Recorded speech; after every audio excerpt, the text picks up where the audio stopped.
And how do you know what a bad friend is? Yes. That's a good one, yeah. How a relationship has become toxic. Toxicity. Yeah, That's a good one. Toxic friendships. Adulting 101. 101. 101. Welcome to Adulting 101, where we talk all about adult friendships. And just issues about becoming an adult. Yeah. We'll discuss that, and if you have any questions, also leave them in the comments below, and we'll discuss that as well. Feel free to engage. Comment, like, Share. Today we're talking all about toxic friendships and how to recognize when you have a toxic friendship, when you're in a toxic relationship. I guess when a relationship is over.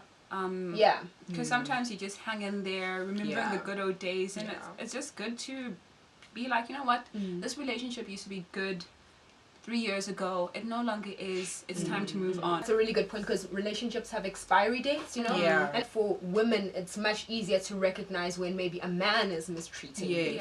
You know, but when it's a fellow friend and you've got history with this person and you've been really good friends with this person for a long time, and then things just go sour, or they're not treating you the same way, they're not respecting your boundaries the same way. You know? I think, you have to recognize that it's time to say no. It's time to say goodbye. To the left, to this. Like for a long time I had a friend who was we grew up together and what have you, and we're really close and all that kind of thing, you know. And then I don't know what happened, but one day I woke up and I was like, oh my god, I don't want to be friends anymore. I just realized that I couldn't do with like that weather friendship. Like our kind of friendship, we grew up together, we were very close, etc, and we went to school together, and I thought we'd be friends for forever. The thing is, friendships flow with your life, you know, your ups and downs. So I woke up one day and I was kind of not feeling that 6 months conversation thing. Every time we talk every 6 months. But I just realized that I wanted more from my friendships. And I guess I saw a trend where we didn't really have deep friendships in my life. And I guess I got this revelation that maybe friendships are supposed to look different. You're not just supposed to have shallow friendships. You're actually supposed to have a girlfriend who is there for you. You're there for them. And it's just a reciprocal thing. You know, having a friendship manifesto is really important. Yeah, that's good. When you meet a new friend, I think it's really important to just say what you want in a friendship and what you don't want. Definitely. And what's going to be honest. Yeah, and I think it's really difficult for us to just be, I don't know if it's a women thing. You're testing the waters, you're like, oh, maybe this person. I remember when I was in my first year of university, I came up with this rule, which was working for me. I don't know why I decided not to use it. It was a 3-incident rule. I'll be the person who pursues this person 3 times in a row. So if I meet them, I'll be the one to greet, I'll be the one to engage, I'll be the one to just be all in, you know. And the next time we meet, I'll do the same thing. And then the 3rd time, I'll do the same thing. If by the 4th time they're not giving me that in return, then I move on. And it was really good because it stopped me from being in relationships and friendships that just aren't there for you, you know, where the person is constantly, they're used to getting a lot from you, but they're not used to giving anything back. I guess in my 2nd and 3rd year, I was just like, oh, I want to have friends. So you get lonely. You settle because you're lonely. And this isn't the kind of friendship that you want to have, but you don't have any other friends. It's better to have someone there than to not have someone there, and then you settle, and then the person just uses you, and then you end up waking up like 2 years later and being like, oh, actually, this person is always, it's just one-sided. You know, I'm always there for the person is not there for me. I'm always listening to the person or giving them what they need, because you know, we all have different love languages, and what I realized is that I was always fulfilling the love language of that person and never having my needs fulfilled, you know. For me, it's important that the person pursues me as I pursue them, you know. That's a really good point. Hi, how are you? What's going on? Oh, I see that you're down. Oh, let's go talk. Oh, let's go do this. Let's go do that. Oh, I know that you like birthday presents. I'm going to buy you birthday presents. When you kind of set the agenda for the relationship, you know what I mean? You're grooming them into a pattern of accepting, of just receiving. And that's why I was saying the 3-incident rule, where I'll give 3 times in a row. But if by the 4th time you aren't giving it something back to me, then I'm like, okay, you're not interested. You know, give the person time to also be a friend back to you. When you're younger, you're friends with everyone, right? And it's okay. But then as you enter your 20s and you're going towards your 30s and on, your group becomes smaller and smaller. But I realized that as you're like 25 going towards 30, you begin to actually grow into who you are, who you're going to be, you know, or you set the foundations. And I think it's important to recognize your need for you to look after yourself first, to put yourself first, and not that's not selfish. And that exactly. And it's such a pity that it's been called selfish. You know, looking after yourself has been called selfish. You know what I mean? I think that really, as women, you know, we are really so good at putting other people first. Yeah. You know, that anything else, Yeah. we even tell ourselves that anything else is so selfish. Yeah. You know, as moms, you know, as sisters, as wives, you know, we're really good at putting other people first and putting ourselves last. It's even become a trope in TV and in sitcoms where the mom is just so tired. You know, burnt out. she's burnt out, you know, but this is how her life is supposed to be. It's the staple, it's naturalized. As your life moves and you need to actually discard certain friendships, you know, like for example, a friendship like runs its runs its course for that season of your life, you know, and you have to kind of like press pause on that, you know, and actually be like, okay, this friendship won't go into the next season of my life. That's a painful experience. It's a painful experience, you know, but we actually do need to be aware of seasons, even with our friendships. You know what I mean? And I remember when I just started reflecting on my time through the trauma and after, and I actually went to an old friend that we had kind of lost contact, and I was like, no, thank you for being there with me through that dark time. You know, it couldn't have been easy dealing with a very depressed me and sad and angst filled me, you know. And I was like, I just wanted to kind of tie the strings and be like, you know what, even though we are not going forward with our lives, we're going in different directions, but let me actually show gratitude. Just in terms of what you're saying about the 3 incident rule and things like that, and also just setting the kind of course for your friendship at the beginning of your friendship is really important. At the beginning, middle, end. I don't think there's a time when you can actually say, it's too late to set the course. You know, I think you have to recognize that at any point, right? At any point in time, you have to kind of communicate what you need and what you're not receiving, and what you want to receive, and what can I give to you as well. You know, when you're ending a friendship, it's also really important to kind of take cognizance of how have you impacted the course of this friendship. Where were you responsible in the friendship going sour? You know, what did you allow that you shouldn't have allowed? What can you learn going forward, right? I think so. Because I think I always say this, like, we're very selfish as people, right? And we do always, a lot of times we see what was done to us, never what we really, half the time we don't see what we did. You know, but I think taking cognizance and actually being like, oh, what did I do? You know what I mean? Did I call enough? Did I do my part? You know what I mean? Was I there enough? You know? You know what I mean? So you also take cognizance, because the thing is also like how you treat people is how they treat you. Thinking about where I went wrong, and for me it was always being the person who's pursuing. Always, you know, because I'm like, no, this is what I look for in a friend. This is what I'm going to be for a friend. And I'm constantly that. You know, I'll be your rock, I'll be this, I'll be the person who's in your corner all the time, I'll drop everything for you, I'll create my calendar around you, and to be a good friend. But then sometimes it's good to also just step back and reflect, and just be like, okay, what is going on in this friendship? Am I giving too much? You know, should I now step back and just perhaps be okay with just receiving love and not just always giving love. I was in a friendship where, that was the story. I was constantly there for the person was a priority. And I think priorities is also a good way to tell definitely what is a toxic relationship and what's not. Because although the people themselves aren't bad people, they're all really great people. That's why the people are in your life and you chose to pursue them after all. But they don't prioritize you. You know, and it's good to see, okay, does the person pursue me back?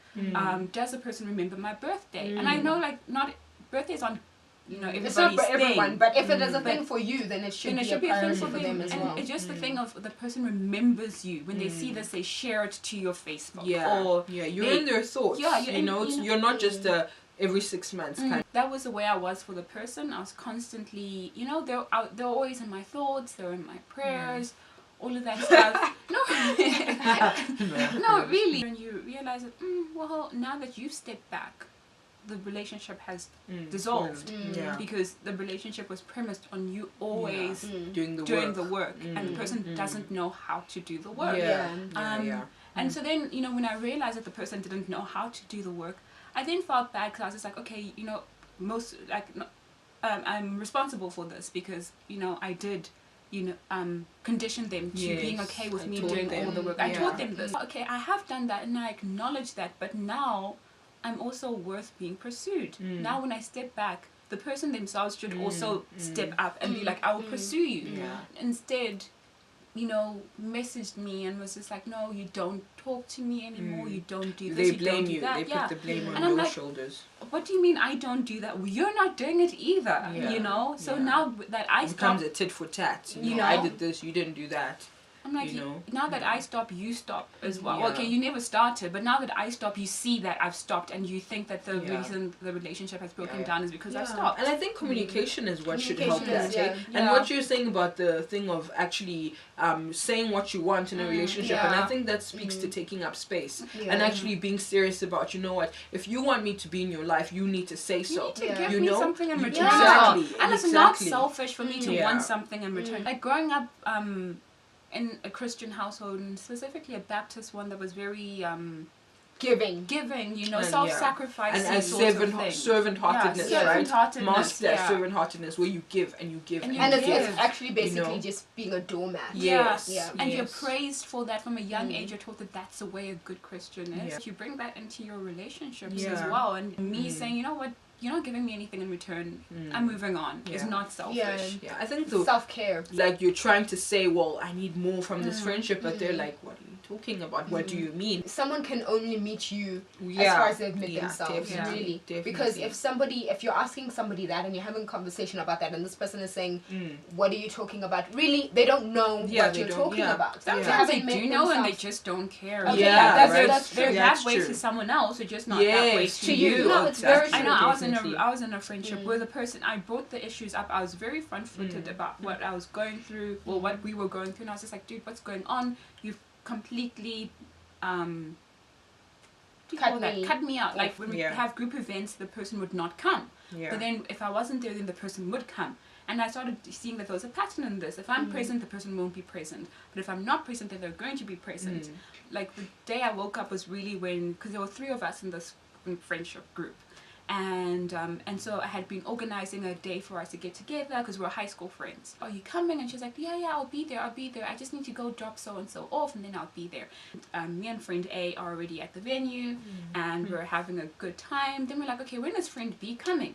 And so to her later, that like hours just pass, and then she's like, oh, well, are you guys still there? She messages and she messages at 5 o'clock in the afternoon and says, oh, are you guys still there? And I'm like, of course we're not still there. Like, you knew that though. We said would be there from this time to this time. Don't now come and pretend like you were interested in actually arriving. The worst part was when now friend A messages me like at 8 or so and tells me, oh, actually friend B messaged her and asked her if they could meet after she got back from meeting up with me. Just learn from the person's behavior. People are very, like, behavior is telltale. You know, behavior. I think behavior is one of the biggest things. I called out friend B about her behavior and saying, dude, you just don't want to meet up with me. Just admit it, because you're meeting up with everybody else except me. She still was just like, no, that's not true.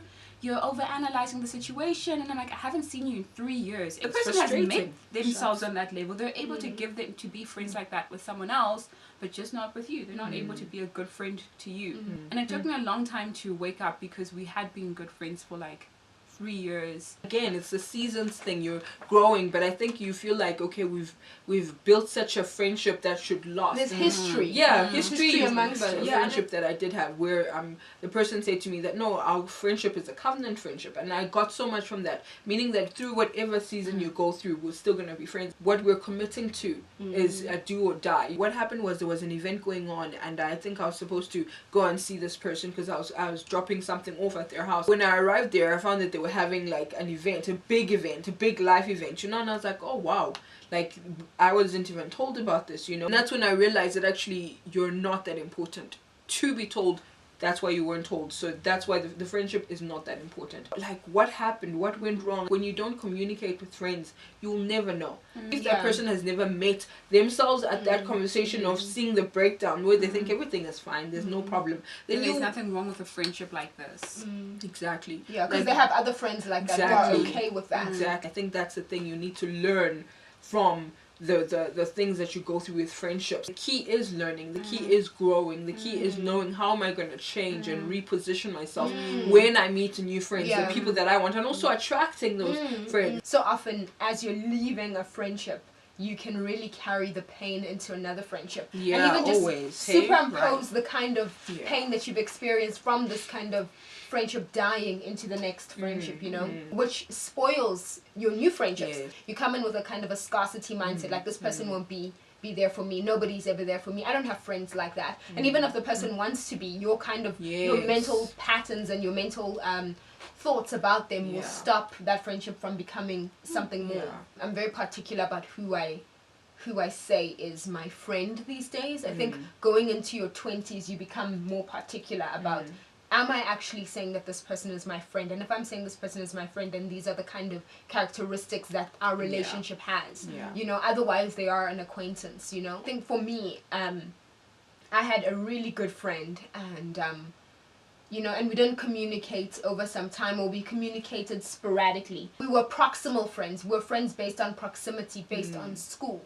You know, not based on having a real relationship. The seasons continued going, the texture of our friendship changed, the nature of our friendship changed, you know. And I think you really have to kind of be open to the fact that your friendships are going to change. You know, through your 20s, you go through so much. You know, there's just so much that's happening. You know, you're kind of forming your identity and things like that, that certain friendships just won't be enough. Make it. Don't drag people along who don't want to be dragged along, you know? Because sometimes you're just like, no, but we were really good friends in high school, and we shared special times. Yeah, you know, we did all She was this there for my stuff. wedding, my first child. And the thing is, that person just shouldn't be there in your future. That's why the relationship is dying out the way it is. But you're they can't come with you. Forcing them to come with you. Exactly. And then you're having problems because this person is just not meant to be there. And it's just being okay with saying, you know what, goodbye for now. Perhaps later on in life we're going to meet and rekindle our friendship and stuff like that. But right now you clearly aren't meant to be there, and I can't take you there.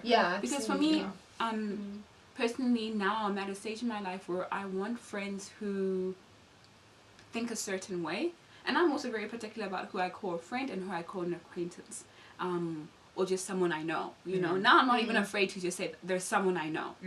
We do this together, we do that together. I know them, but they're not my friend, you know. Because for me also, I find that when I call someone a friend, I behave a certain way towards them. I treat them like a friend. I mean, I think it's a psychological, you know, it's the psychological associations, you know, attached to calling somebody a friend. Your body reacts when this person is called a friend, you know. And then if this person is betraying you continuously and you're calling them a friend, you have a psychological reaction, you have a physical reaction to that.